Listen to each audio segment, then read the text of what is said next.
2025 starting சீசன்ல நிறைய பேர் சொன்ன விஷயம் என்னன்னா, ருத்ராஜுக்கு ஸ்பின்னர்ஸை யூஸ் பண்ண தெரியல, தோனி மாஸ்டர் ஸ்பின்னர்ஸ். இப்ப தோனி என்ன பண்றாரு?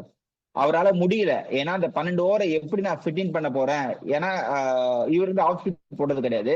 ஜடேஜா அவ்வளவு டெட்லியா இருக்கல ஒயிட் பால்ல.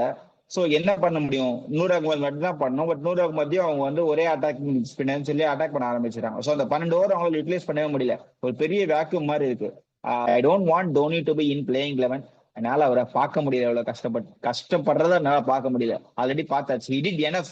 He don't want to prove anything to the entire world. Not for his fans as well. Because அவர் ஆடுறத பாக்குறப்ப ரொம்ப கஷ்டமா இருக்குடா. என்னால வந்து என்னடா எப்படி அடிக்கிறவரு இப்படி இது பண்ணிட்டு இருக்காருன்றதான் தாட் பண்ணுது. சோ வெளியே இப்ப என்னன்னா வெளியே இருந்து பண்ணட்டும்.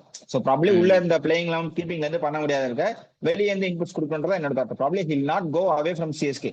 மேபி சப்போர்ட் ஸ்டாஃப் மென்டல் அந்த மாதிரி இருப்பாரே தவிர he'll not go from the franchise. So அதனால வெளியே இருந்து பண்ணி அந்த தோக்கர்ல இருந்து அந்த டீம் ஃபியூச்சரை கத்துக்கிட்டு வரட்டும். அது குழந்தையா இருக்கட்டும், தவழ்ந்து வந்து ஏஞ்சி நடந்து நிக்கிறது கத்துக்கிட்டோம். நீங்க நின்னு கையை பிடிச்சி தூக்கி கொண்டு போக வேணான்றதான் என்னோட தாட்டு.